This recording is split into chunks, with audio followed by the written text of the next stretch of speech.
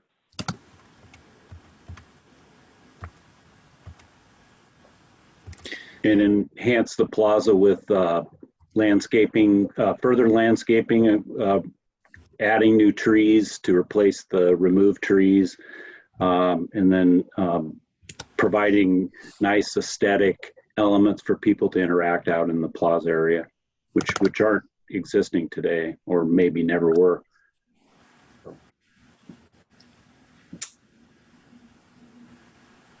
If you have no further questions, Commissioner Czar?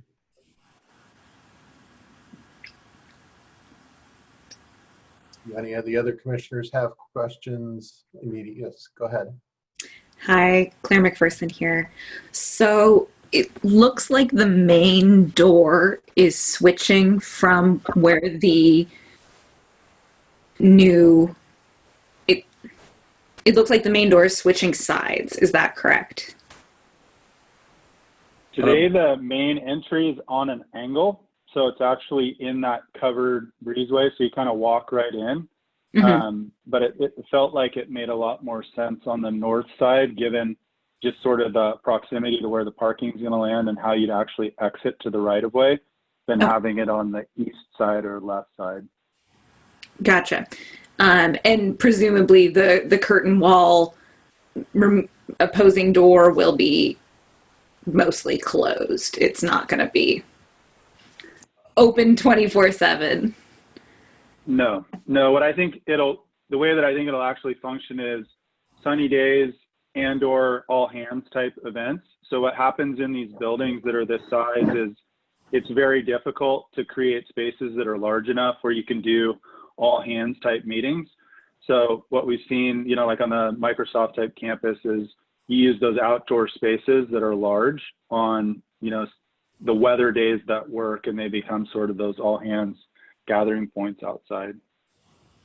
Okay. And can you go back to the existing photo of the entry? To Mark's point before is that you don't really get a sense of where the entrance is, Mm-hmm. right? Because it's kind of hidden behind the column and the screen. So we're trying to bring that entrance out to the public. Because this is probably the path you would be coming in through the terracing and the steps to get into the building. So now you'll have a direct view of where that entry is. So even though this is the entrance, it doesn't show you the entryway pretty much. So. Right.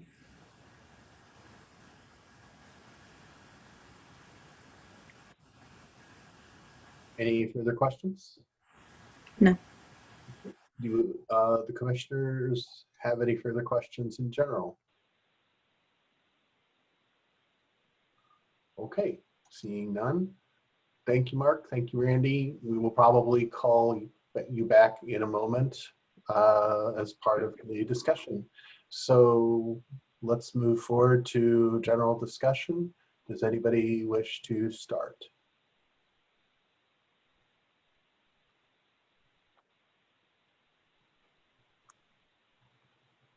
Commissioner Brand? I'm happy to. Yeah. Go ahead. All right. Fundamentally, I don't have any strong negative reactions to anything you've done. I think it all kind of makes a lot of sense. And I've got a few thoughts and ideas, but generally speaking, it seems like, I think I'm in support of what you guys are trying to do.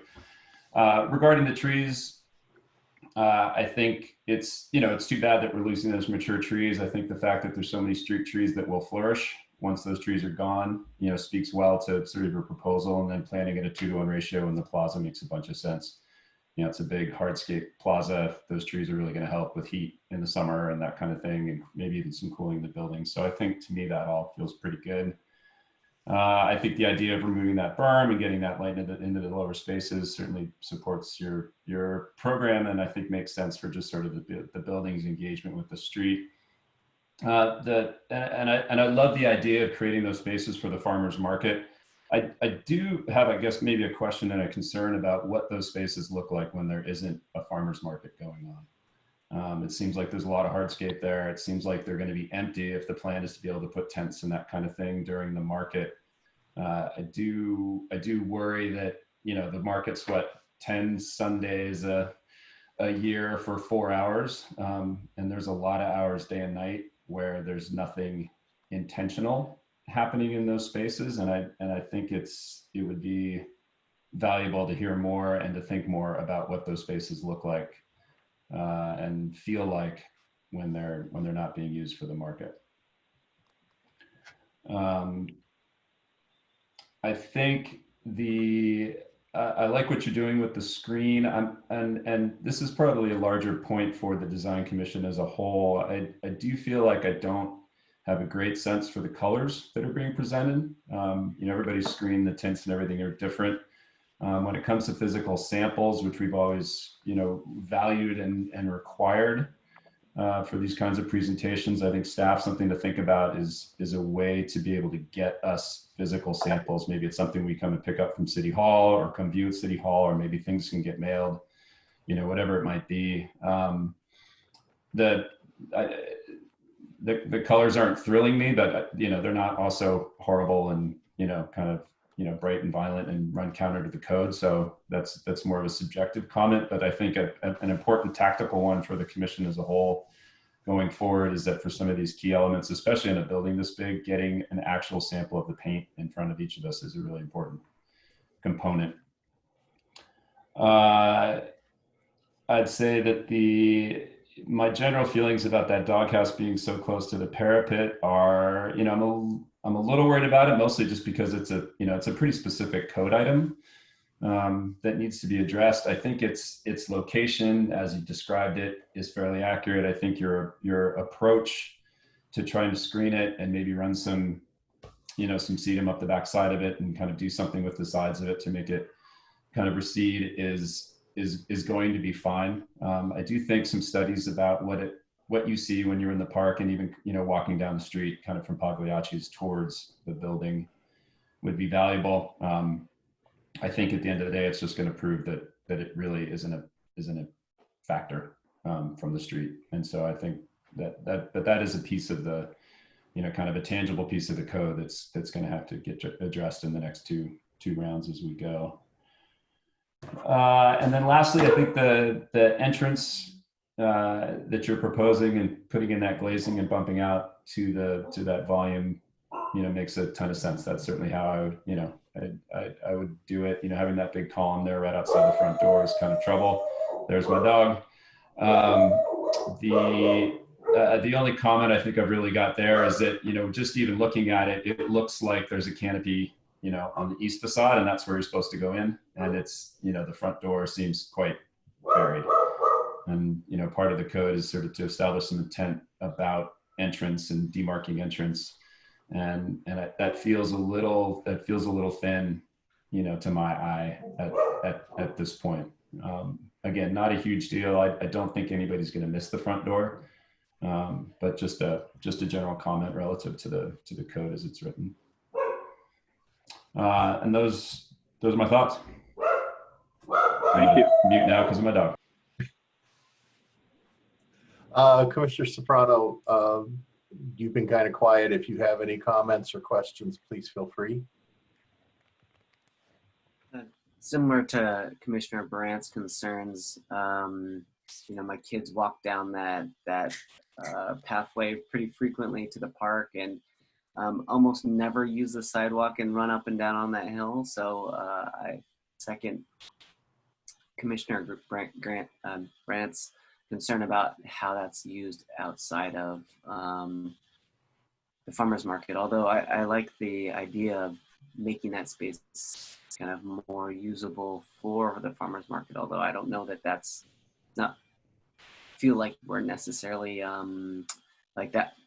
We need space per se within the farmer's market, but creating little niches is nice to like kind of step outside of the path.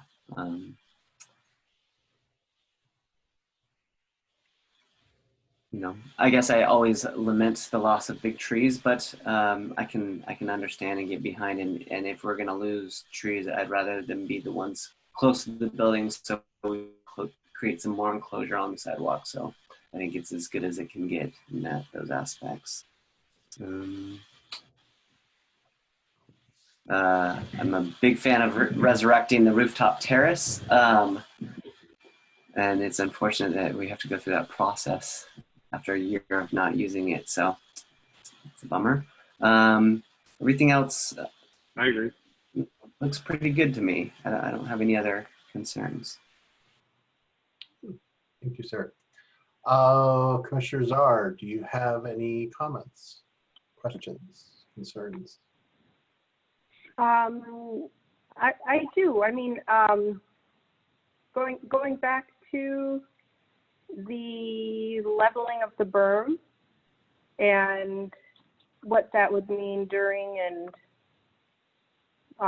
not during the farmers market is an interesting question. I'm wondering if, because in the floor plan version or the view of this, you looked like you were landscaping between, kind of following the rhythm of the architecture.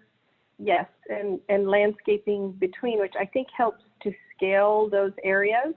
And it also looks like you're doing kind of a change of material within there. And I'm just wondering if that could be further developed, you know, to without the tents there, and to see, I don't know, I think there's opportunities to develop it a little bit further, but I like the direction it's heading in by creating these smaller areas, not this big uniform long swath of hardscape there. Maybe even in the terraced portions, is it possible to have the pavers be partially landscaped, almost like fingered, like you're basically fingering a little bit more of the landscape with the paving instead of such a clean, hard, described edge? It just feels more landscaped than hardscape is my question, while it can still be functional and flat for the use as the farmer's market. So it's a little bit more of a garden space that you could hang out in, and it's scaled for one or two people to hang out in if they're walking by, or when Commissioner Soprano's kids are playing in that area on their way to the park or something. You know, it would feel maybe better scaled. I have a question about the inspirational image that you were showing related to the gradient paint scheme. There was a recent slide that was, I think, describing the paint colors for the screens. And I'm not too sure I understand. Yes, the lower right corner there, it's showing an inspiration image. And can you talk a little bit about that art? Is the screen going to be painted multicolors? Yeah, I can speak to that. This is Randy. Yeah, the idea is that in that particular inspiration image, you have multiple colors, which kind of breaks up the facade. So yes, the idea was to paint the screen different colors to break it up. So it's not, right now it's just a monotone wood, right? So we want to clean it up and provide some kind of gradation so it doesn't become so much of a monolithic element. So the idea was this, we saw these bricks used in this image you see, and that was kind of the inspiration to do that. It's kind of a digital look, you know, kind of getting with the modern age, and that was kind of the idea of it. So, but that was the inspiration, is just breaking up the monolithic elements and the verticality of it. So. Could you zoom out so we can see its application? So it's. Yeah, so if you look in on the upper part, there's three colors, which would be the wood slats. So the dark elements on the wood slats is the greenish blue. and then, you know, the base colors, like the darker gray, and then you have the light. So meticulously painted, yes, but we think it helps to break up the monolithic element of it. So, but that's the idea. I wonder if it would be possible to, I like the idea of breaking it up, but instead of doing it with paint, vary the depth of those slats or the width of them to create some different kind of shaped shadows on the buildings or something else. I'm a bit skeptical about the paint colors. The challenge with the screen wall assembly, just to be super candid, is it's one of those items where when we start to pull it apart, it's probably going to come all the way apart, right? I mean, the wood has been on that assembly for decades, so we're very apprehensive about the where that ball of yarn stops unraveling if you start to pull it apart. So our goal is to figure out a paint scheme with the commission that works well to aesthetically solve the problem without ending up in a situation where we're pulling the whole screen wall apart. I think doing it in a gradient is going to be very difficult. While you say that, I'm concerned about its execution in reality, and I don't know. Have you considered maybe having the field color of the building itself be more of a darker tone, and actually having the screened element be uniform, but as a color that you might actually see more of its transparency if, oddly enough, the back wall was darker. I don't know. I just feel like a reverse of the tones, but keeping the screen uniform might be an interesting approach because of the window sashes look dark if that's correctly rendered. The way it's composed right now, I don't feel like it's as layered as maybe it could be, where you've got a background, midground, foreground happening. Mm-hmm. It's feeling a little hodgepodge, if that makes any sense. Or maybe if you think of it as kind of a layered skin, it might be an interesting approach. Just a thought as you play around with the colors. And then the entry, I think it lacks scale. I appreciate the clear glazing on both sides, but I personally would be confused upon first visiting the building of where the entry is. And the building already architecturally, just, it was designed and built. It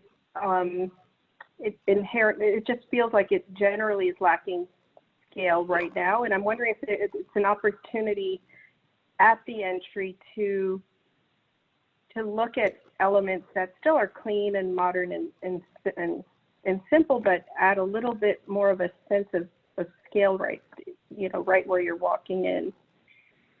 And I hear what you're saying. You kind of gave it a try and it was clunky, but what about kind of thinking of it? I don't know. There's different architectural ways of thinking of it, but if it's the intended approach, I can see this working. I just personally think that it's the wayfinding is confusing, and there's a lack of scale with this as a design solution. I comment just a little bit on what you're saying. I am assuming, and Mark, please feel free to tell me if I'm wrong, but I'm assuming that the reason doors are where they are, that you would normally... Chair Irwin, I'm afraid your microphone is breaking up again. Okay. I cannot hear you now, sir.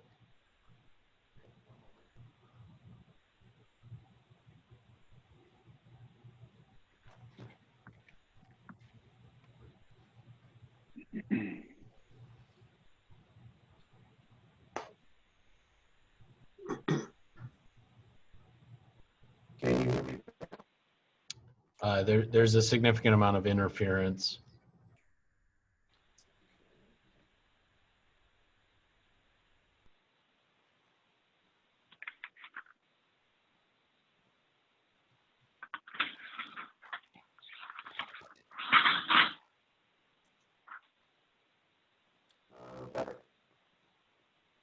I'm afraid you're still breaking up significantly, sir.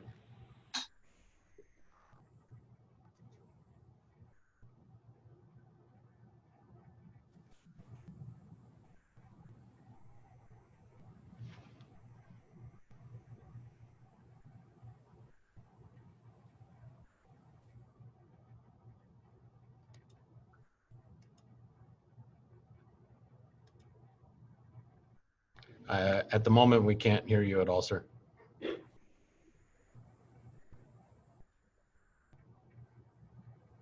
There is an opportunity for him to use the telephone, right? And call in.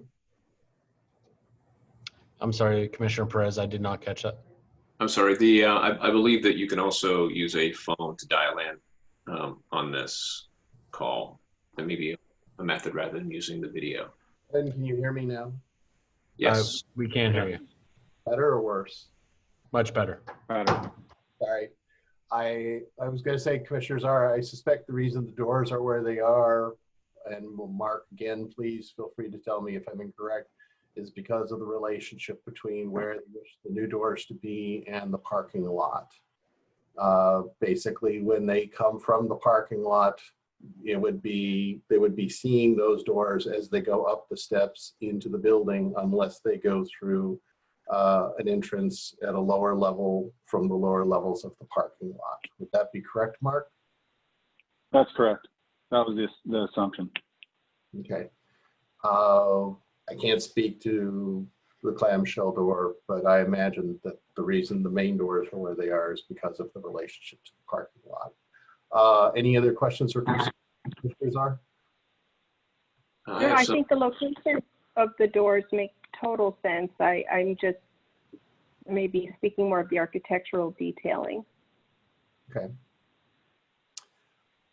Any other questions or concerns?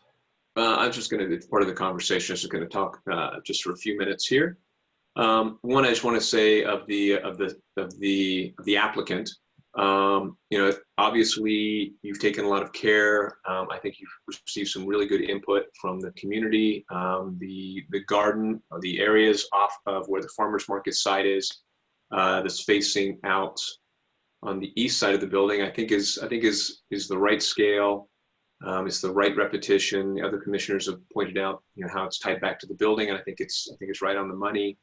I also do believe, you know, I share the same concerns as Commissioner Brandt and the other commissioners brought up too, regarding when it's not being used, just making sure that it feels active. From my point of view, I think it's a paving and it's an articulation or a variegation in the paving materials.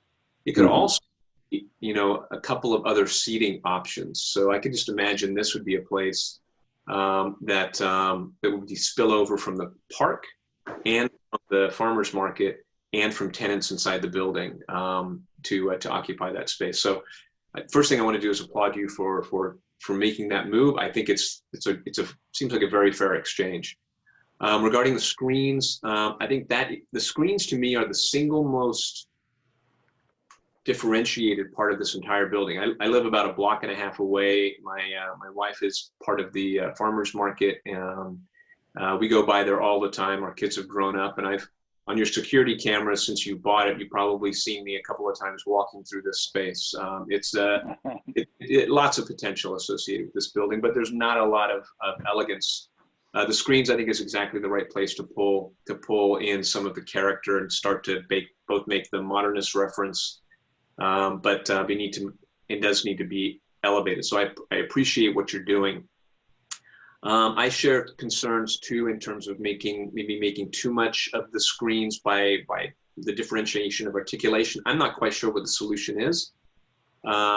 Commissioner Czar with the darker building and the lighter screens makes sense, but I think there's also the idea of this variegation that I'm liking. I'm liking what you're doing, but taking a slot and taking a slat and painting it 1/3, 2/3 may be a difficult thing to pull off. Maybe there's more segments that you could be painting whole segments and getting a little bit of variety with some of the paint colors. But we need to see it again as examples. The other 2 points of concern are the entry, and I think you're right on the money in terms of the glazing. Getting away from diagonal entry makes a tremendous amount of sense. Creating a sense of monumentality feels exactly right too. My only concern is signifying entrance. And if this was me, I might consider, how do I take the slotted material and start to bring that down the building and then out to a canopy, if by no other means to sort of signify that entrance and give a nod back to what the building has been up to this particular point. There's a language element that you could be using there. My concern is when the folding door is down, I think people will still go to that entrance almost as much as they might go to the other door, especially coming from the street, understanding that most of your tenants will be coming from the parking garage. But I just think that there's an opportunity for not a significant gesture, but I think a clarifying gesture at that entryway. My only other concern is the dog run up above.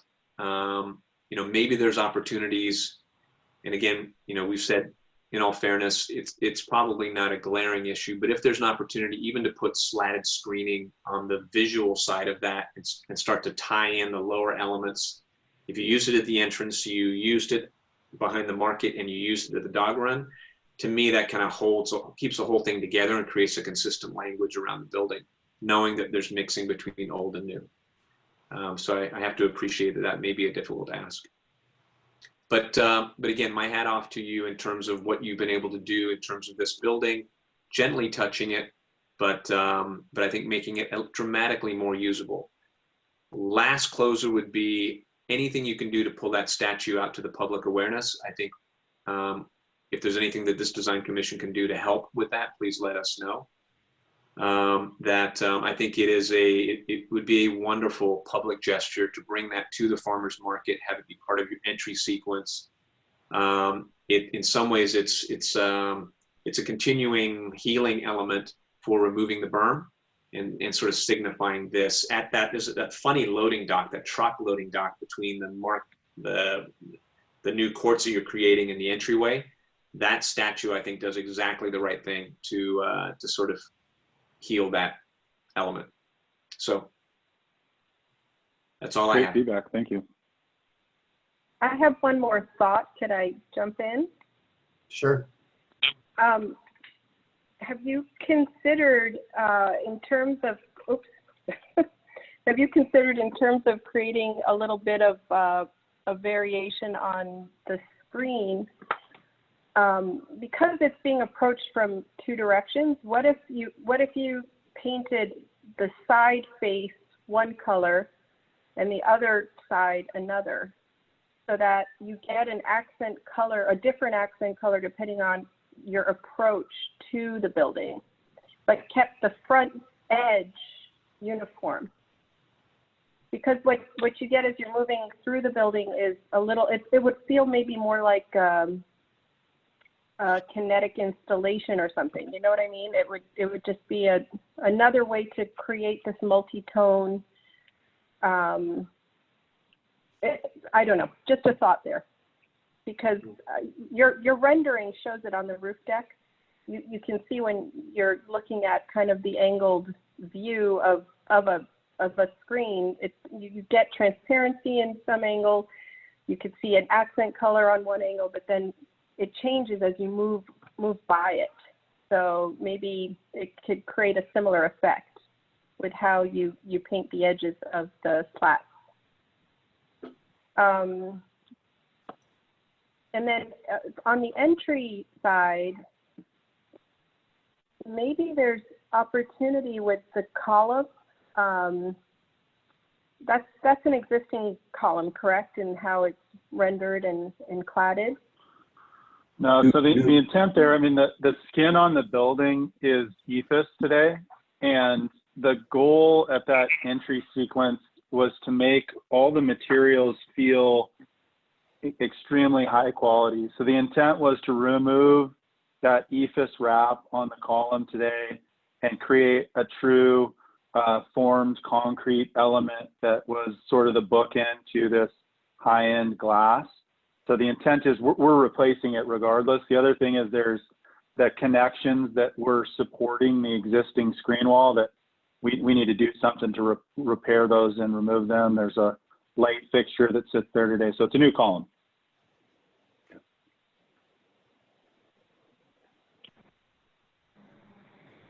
I have an additional question as well. Sure, go ahead. At the very south end of that berm wall, there's a ramp that comes down off the building. And the only spot I could see where there's a photo of it was actually in that photo of the roof that we were just on in the top right-hand corner, right there. You can see it in the top right-hand corner picture. There's like there's a little blue railing coming down. What is that going to look like? And what's happening with that ramp and how that ends? Because it in some ways parallels the berm.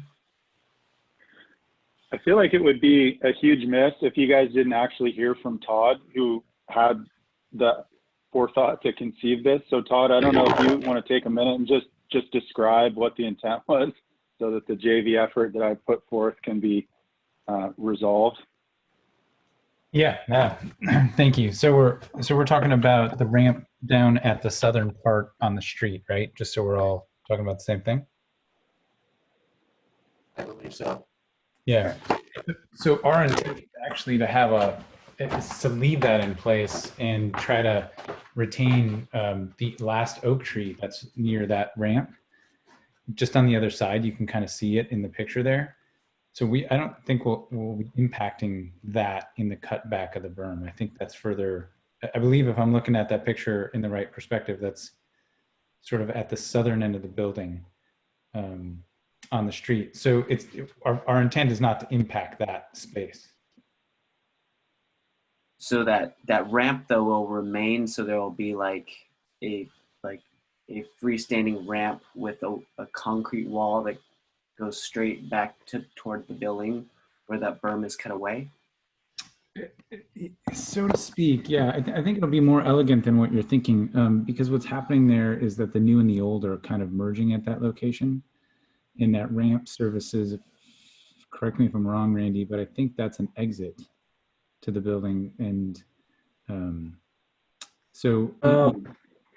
if we're talking about they're out in the front, if we're talking about the stair coming down with the blue rail, yeah.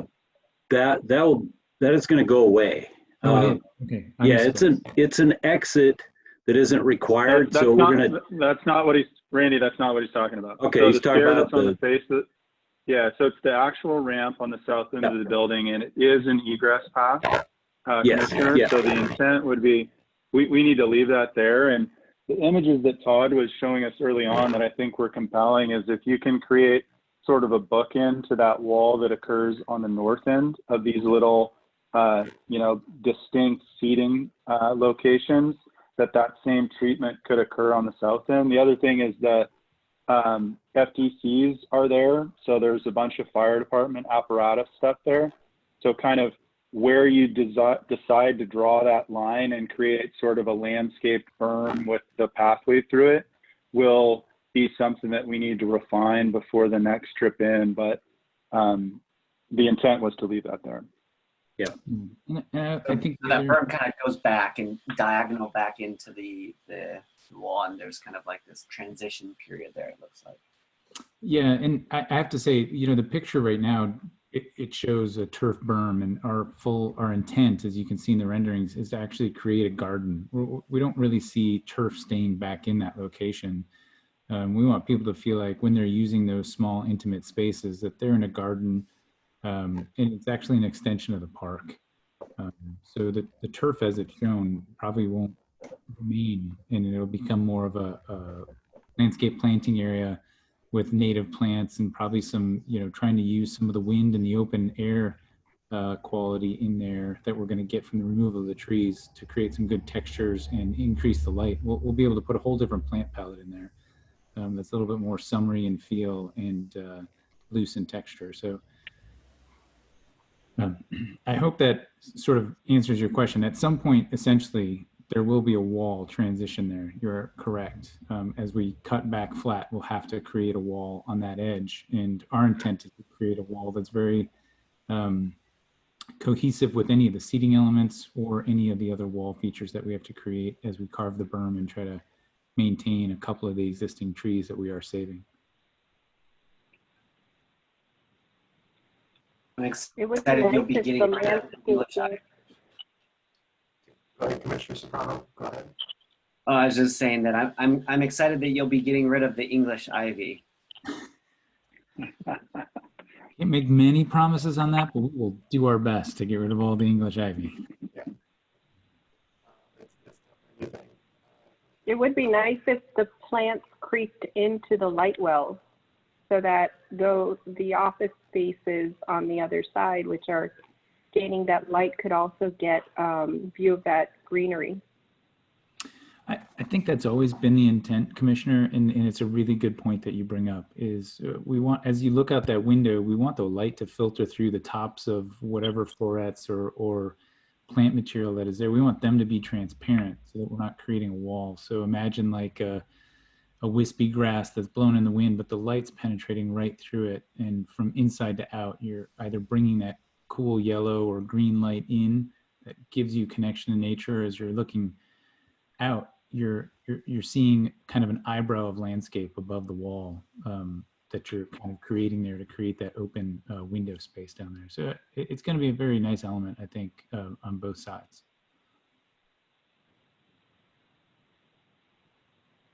Okay. Is Commissioner McPherson still present? Chair, Commissioner McPherson had to step away for a prior commitment. That's fine. I just wanted to make sure that the commissioner had a chance to speak. Do we have anyone who wants to make any other comments, questions, or concerns?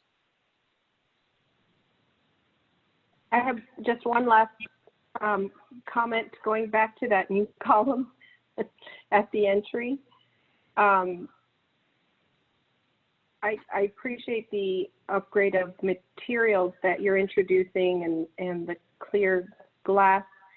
I don't know though how that column might, is it possible for it to integrate into other elements of the terrace or the landscape in how it becomes finished, or what, or can it, I don't, it just feels a little kind of tertiary right now.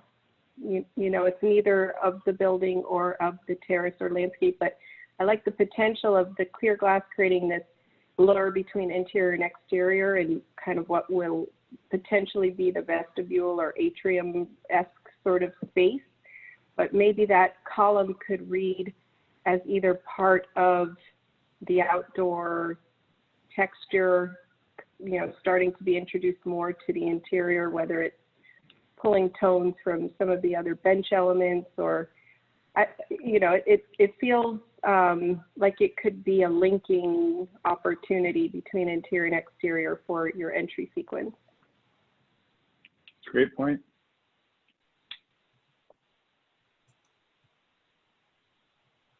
Okay. My only comments would be that the area where you're going to remove and replace the berm, I suspect that people are going to be looking forward to it, both in terms of the immediate community and in terms of the employees.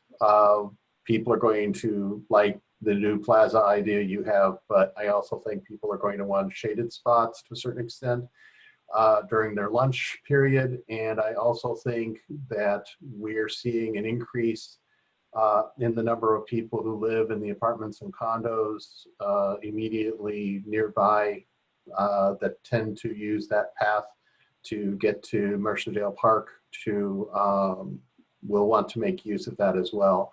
So all I would ask is that we get better views of what you want to do and how you want to do it as we move forward, because I think that's going to be a very important selling point, especially as we will be having to remove the trees that we've already discussed. If I do not hear, sorry? No, I just want to give you some context so that you guys know and have visibility of this as the commission. I've met with personally the most vocal personalities in terms of the tree canopy on the island and have walked through this presentation. So their feedback's super valid, right? I mean, they have a tremendous amount of concern about the canopy and preserving it, but they do understand the trade-off and do acknowledge that it obviously has the opportunity to create a really dramatic improvement in the number of folks shopping and using the town center. So obviously it's a contentious issue, but I appreciate what you're saying, and we're certainly willing to spend more time to define it so it's clear. Sure. I'm just bringing up something that I know if it hasn't been brought up, it's gonna be brought up, which is fine. If there are no other questions or concerns from my fellow commissioners, and there are no concerns from Evan, I will consider the study session ended at this point in time.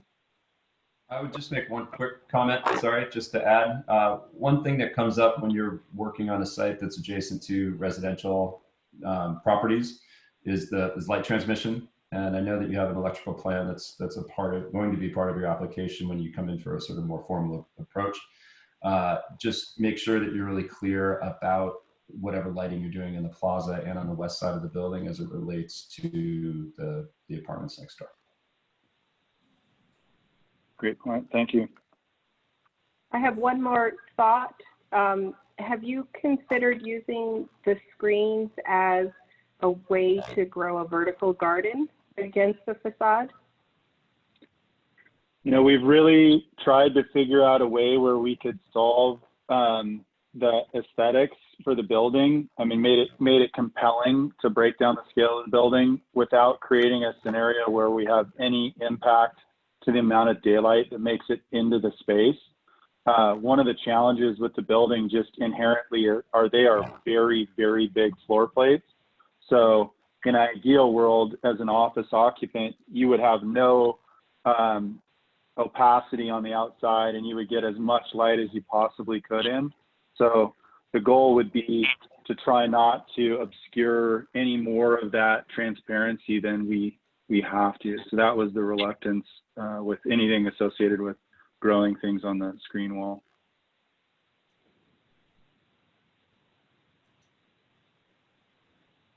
And I have one comment before we leave, Commissioner. I just want to say thank you to Evan for all your help before you leave the city of Mercer Island. You've been a huge help to us as we move through the process. So thank you very much. Thank you, Evan. Well, I will consider the study session closed. And before we go on, Chair Irwin, I apologize. We've lost your audio again.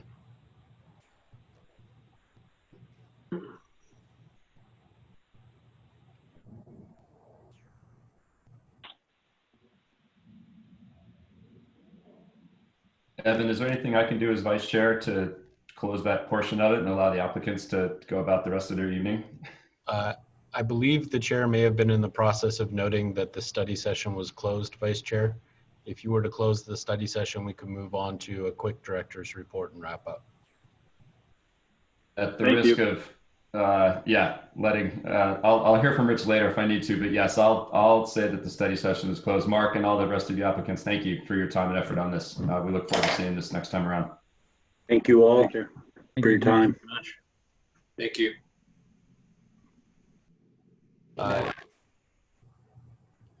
Chair, I apologize. You've begun to break up again in terms of the audio. I don't even have the right vocabulary to speak to this particular challenge on Zoom. I apologize, Commission.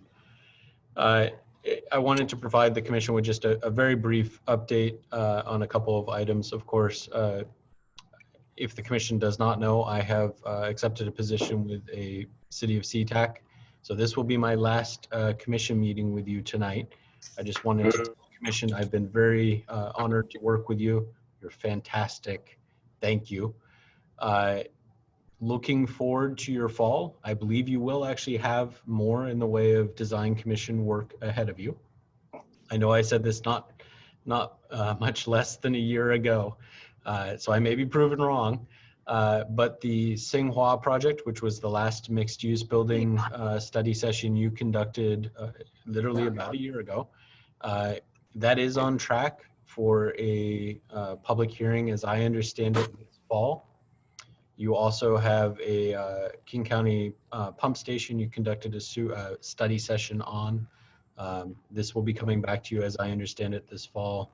And of course, we are anticipating the Farmers Insurance building, now the Mercer Park building, returning for your review.